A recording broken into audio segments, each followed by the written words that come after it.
Welcome to Frenglish Language Academy. This is listening test 753.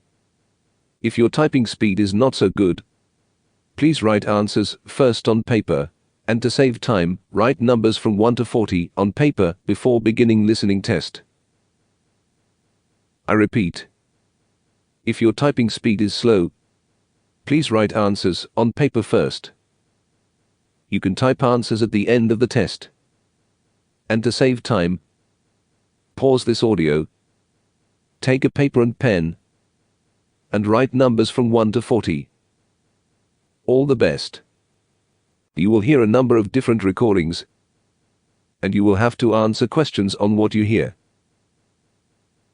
There will be time for you to read the instructions and questions, and you will have a chance to check your work. All the recordings will be played once only. The test is in 4 parts. At the end of the test, you will be given 2 minutes to check your answers.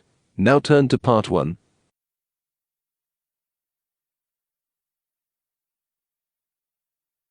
Part 1. You will hear a woman who works at an employment agency talking to a man about jobs he could apply for. First, you have some time to look at questions 1 to 5.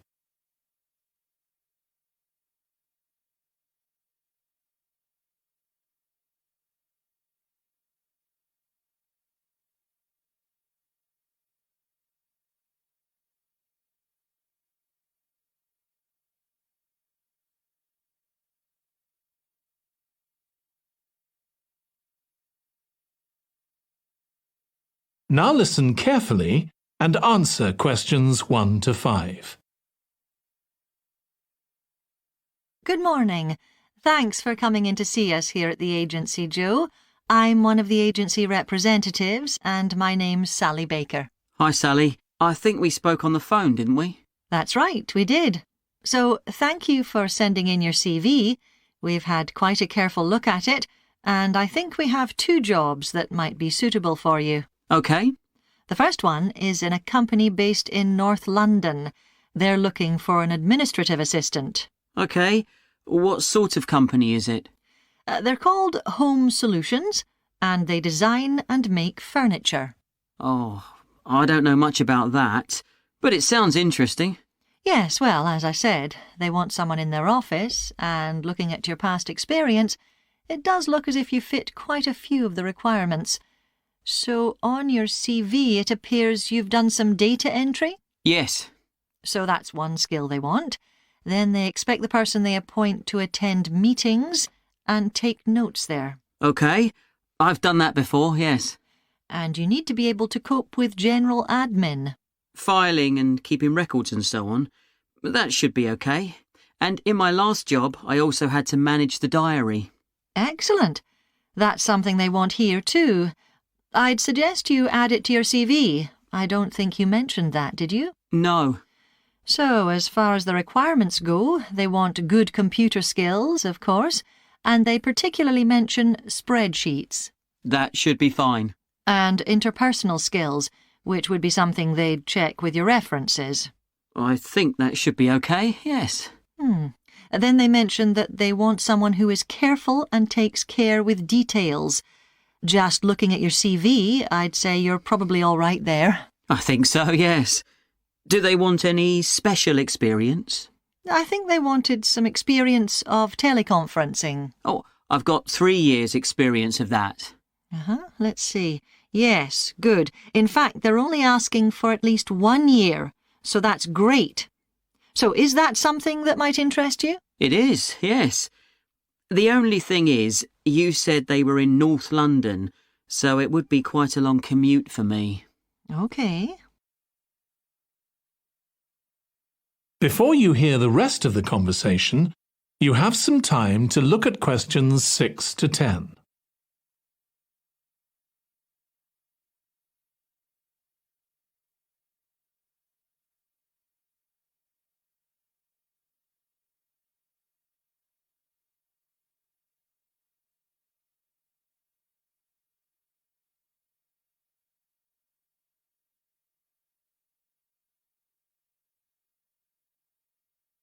Now listen and answer questions 6 to 10. So the second position might suit you better as far as the location goes. That's for a warehouse assistant, and that's in South London. Yes, that would be a lot closer. And you've worked in a warehouse before, haven't you? Yes. So as far as the responsibilities for this position go, they want someone who could manage the stock, obviously, and also deliveries. That should be okay. You've got to keep track of stuff, but I've always been quite good with numbers. Good. That's their first requirement. And they want someone who's computer literate, which we know you are. Sure. Then they mention organisational skills. They want someone who's well organised. Yes, I think I am. And tidy? Yes, they go together really, don't they? Sure. Then the usual stuff. They want someone who can communicate well, both orally and in writing. Okay. And for the last warehouse job I had, one of the things I enjoyed most was being part of a team. I found that was really essential for the job. Excellent. Yes, they do mention that they want someone who's used to that, yes. Now, when you were working in a warehouse last time, what sorts of items were you dealing with? It was mostly bathroom and kitchen equipment, sinks and stoves and fridges. So you're okay moving heavy things? Sure, I'm quite strong and I've had the training. Good. Now, as far as experience goes, they mention they want someone with a licence and that you have experience of driving in London, so you can cope with the traffic and so on. Yes, no problem. And you've got experience of warehouse work. And the final thing they mention is customer service. I think, looking at your CV, you're okay there. Right. So, what about pay? Can you tell me a bit more about that, please? That is the end of part 1. You now have 1 minute to check your answers to part 1.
Part 2.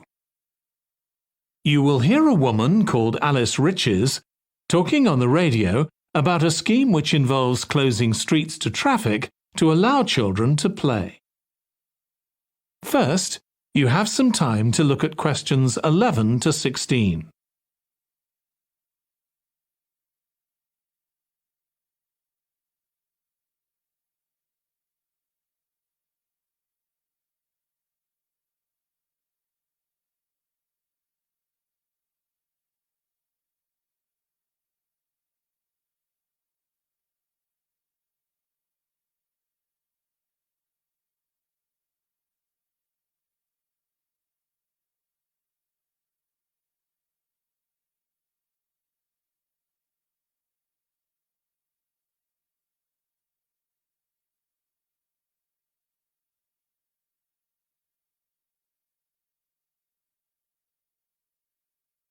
Now listen carefully and answer questions 11 to 16.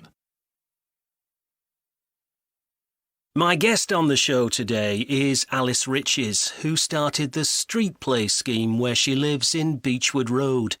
For those of you that don't already know, Street Play involves local residents closing off their street for a few hours so that children have a chance to play in the streets safely. She started it in her own street, Beechwood Road, and the idea caught on.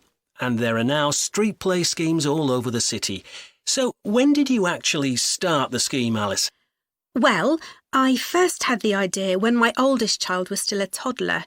So that's about 6 years ago now. But it took at least 2 years of campaigning before we were actually able to make it happen. So the scheme's been up and running for 3 years now.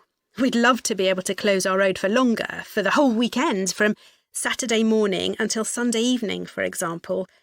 At the moment, it's just once a week. But when we started, it was only once a month. But we're working on it. So, what actually happens when Beechwood Road is closed? We have volunteer wardens, mostly parents, but some elderly residents too, who block off our road at either end. The council have provided special signs, but there's always a volunteer there to explain what's happening to any motorists. Generally, they're fine about it. We've only had to get the police involved once or twice. Now, I should explain that the road isn't completely closed to cars, but only residents' cars are allowed. If people really need to get in or out of Beechwood Road, it's not a problem as long as they drive at under 20 kilometres per hour. But most people just decide not to use their cars during this time, or they park in another street. The wardens are only there to stop through traffic. So, can anyone apply to get involved in street play? Absolutely. We want to include all kids in the city, especially those who live on busy roads. It's here that demand is greatest. Obviously, there isn't such demand in wealthier areas where the children have access to parks or large gardens, or in the suburbs where there are usually more places for children to play outside. I'd recommend that anyone listening who likes the idea should just give it a go. We've been surprised by the positive reaction of residents all over the city, and that's not just parents. There are always a few who complain, but they're a tiny minority. On the whole, everyone is very supportive and say they're very happy to see children out on the street, even if it does get quite noisy. Before you hear the rest of the conversation, you have some time to look at questions 17 to 20.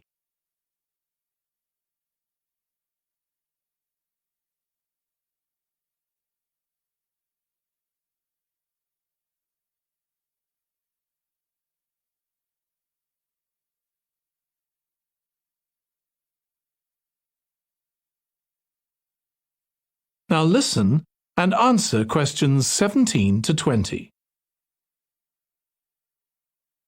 There have been so many benefits of street play for the kids. Parents really like the fact that the kids are getting fresh air instead of sitting staring at a computer screen, even if they're not doing anything particularly energetic. And of course, it's great that kids can play with their friends outside without being supervised by their parents. But for me, the biggest advantage is that kids develop confidence in themselves to be outside without their parents. The other really fantastic thing is that children get to know the adults in the street. It's like having a big extended family. It certainly does have a lot of benefits. I want to move on now and ask you about a related project in King Street. Right. Well, this was an experiment I was involved in, where local residents decided to try and reduce the traffic along King Street, which is the busiest main road in our area, by persuading people not to use their cars for one day. We thought about making people pay more for parking, but we decided that would be really unpopular. So instead, we just stopped people from parking on King Street, but left the other car parks open. It was surprising how much of a difference all this made. As we'd predicted, air quality was significantly better. But what I hadn't expected was how much quieter it would be, even with the buses still running. Of course, everyone said they felt safer, but we were actually amazed that sales in the shops went up considerably that day. We thought there'd be fewer people out shopping, not more. That's really interesting. So, the fact that the street was... That is the end of part 2. You now have 30 seconds to check your answers to part 2.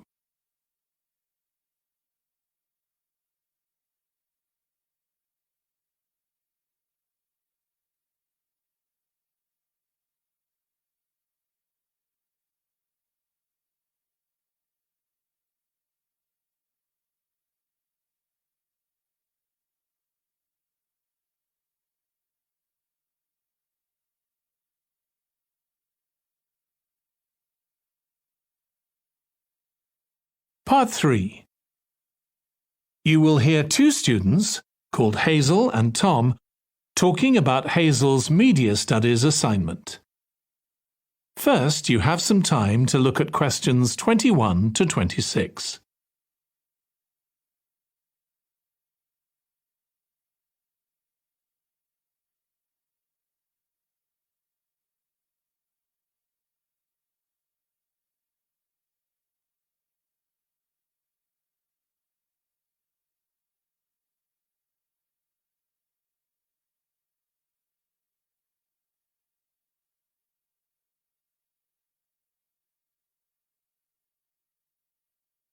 Now listen carefully and answer questions 21 to 26. Tom, could I ask you for some advice, please? Yes, of course. If you think I can help. What's it about? It's my first media studies assignment, and I'm not sure how to go about it. You must have done it last year. Is that the one comparing the coverage of a particular story in a range of newspapers? That's right. Oh, yes. I really enjoyed writing it. So, what sort of things do I need to compare? Well, there are several things. For example, there's the question of which page of the newspaper the item appears on. You mean because there's a big difference between having it on the front page and the bottom of page 10, for instance? Exactly. And that shows how important the editor thinks the story is. Then there's the size. How many column inches the story is given. How many columns it spreads over. And I suppose that includes the headline. It certainly does. It's all part of attracting the reader's attention. What about graphics?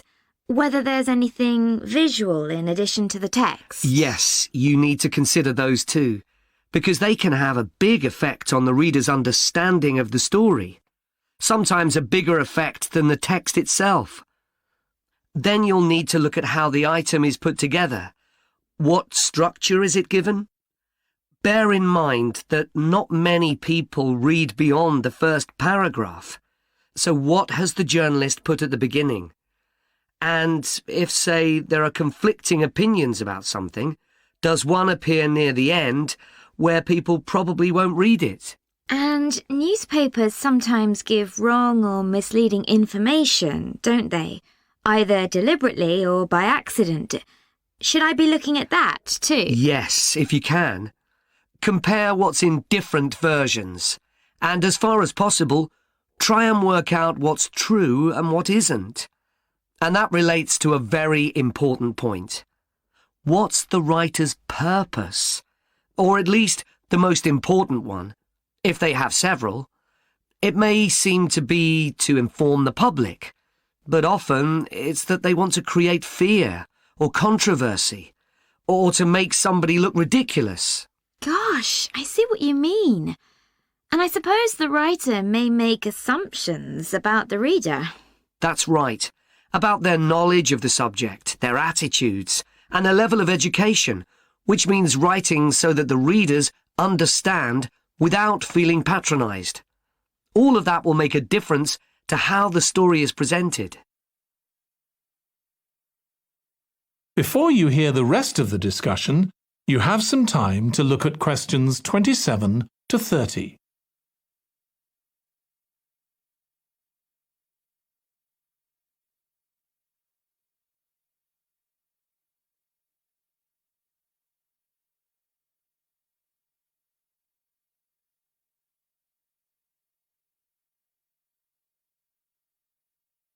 Now listen and answer questions 27 to 30.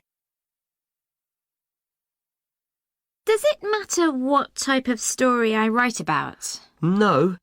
National or international politics, the arts, anything, as long as it's covered in 2 or 3 newspapers. Though, of course, it'll be easier and more fun if it's something you're interested in and know something about. And on that basis, a national news item would be worth analysing. I'm quite keen on politics, so I'll try and find a suitable topic. What did you choose for your analysis, Tom? I was interested in how newspapers expressed their opinions explicitly. So I wanted to compare editorials in different papers, but when I started looking, I couldn't find two on the same topic that I felt like analysing. In that case, I won't even bother to look. So in the end, I chose a human interest story, a terribly emotional story about a young girl who was very ill, and lots of other people, mostly strangers, raised money so she could go abroad for treatment. Actually, I was surprised. Some papers just wrote about how wonderful everyone was, but others considered the broader picture, like why treatment wasn't available here. I usually find stories like that raise quite strong feelings in me. I'll avoid that. Perhaps I'll choose an arts topic, like different reviews of a film or something about funding for the arts. I'll think about that. Yes, that might be interesting. OK, well, thanks a lot for your help, Tom. It's been really useful. You're welcome. Good luck with the assignment, Hazel. That is the end of part 3. You now have 30 seconds to check your answers to part 3.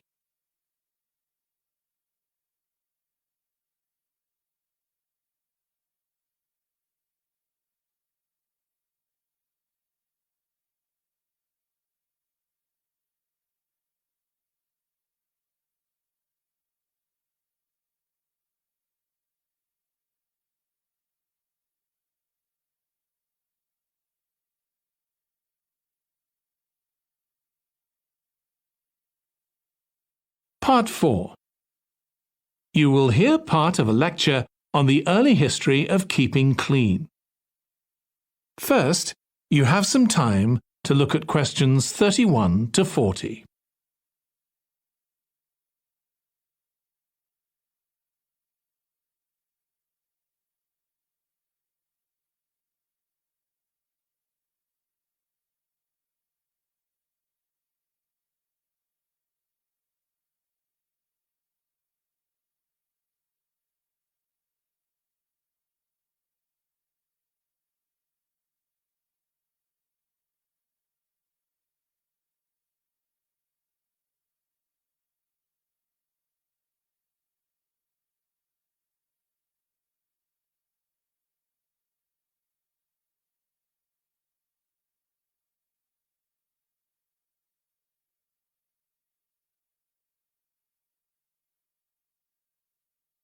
Now listen carefully and answer questions 31 to 40. Nowadays, we use different products for personal cleanliness, laundry, dishwashing and household cleaning, but this is very much a 20th century development. The origins of cleanliness date back to prehistoric times.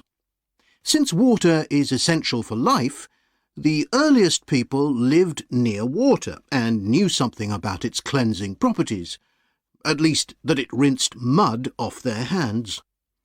During the excavation of ancient Babylon, evidence was found that soap making was known as early as 2800 BC. Archaeologists discovered cylinders made of clay, with inscriptions on them saying that fats were boiled with ashes. This is a method of making soap, though there's no reference to the purpose of this material. The early Greeks bathed for aesthetic reasons and apparently didn't use soap. Instead, they cleaned their bodies with blocks of sand, pumice and ashes, then anointed themselves with oil and scraped off the oil and dirt with a metal instrument known as a strigil. They also used oil mixed with ashes. Clothes were washed without soap in streams. The ancient Germans and Gauls are also credited with discovering how to make a substance called soap, made of melted animal fat and ashes. They used this mixture to tint their hair red. Soap got its name, according to an ancient Roman legend, from Mount Sapo, where animals were sacrificed, leaving deposits of animal fat. Rain washed these deposits, along with wood ashes, down into the clay soil along the River Tiber. Women found that this mixture greatly reduced the effort required to wash their clothes. As Roman civilization advanced, so did bathing. The first of the famous Roman baths, supplied with water from their aqueducts, was built around 312 BC. The baths were luxurious, and bathing became very popular. And by the 2nd century AD, the Greek physician Galen recommended soap for both medicinal and cleansing purposes.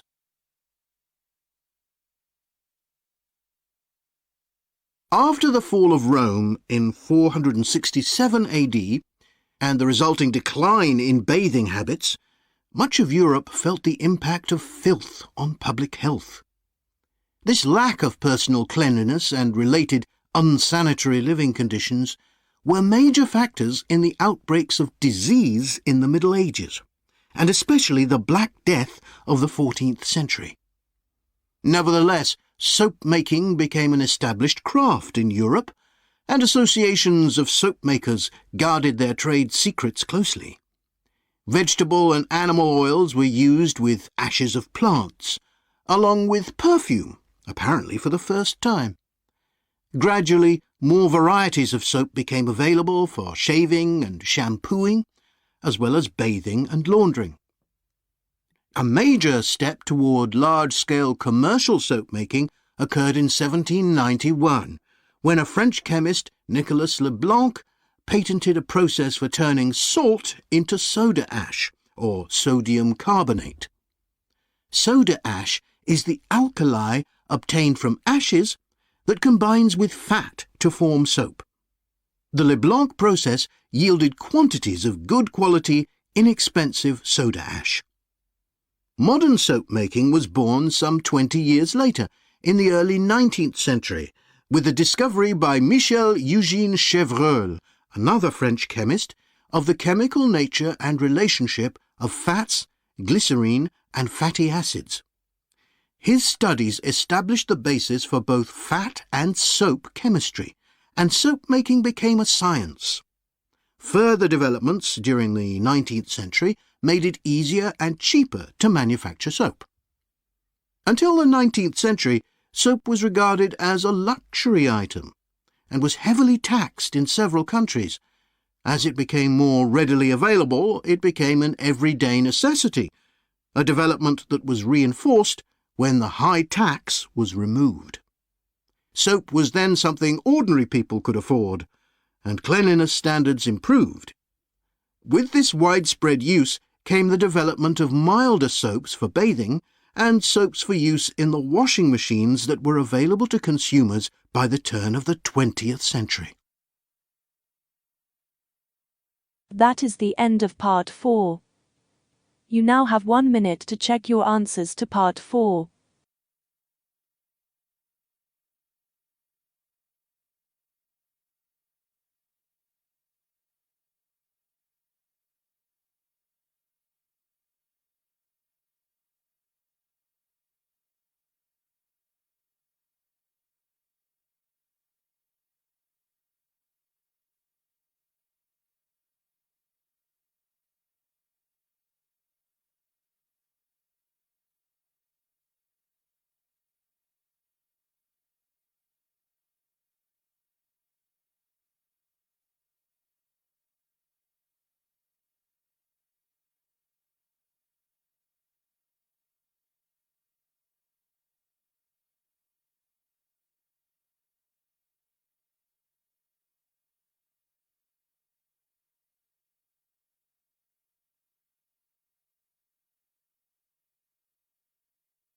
You now have 2 minutes to check all your answers.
That is the end of the listening test. Please click on Submit button. On the next screen, you can immediately check your score, all the right and wrong answers that you entered and all the correct answers. Thank you very much for attempting this test at Frenglish Language Academy.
If you submit your listening late, one band score will be deducted from your listening score. It will affect your overall IELTS band score. Please submit now. Thank you.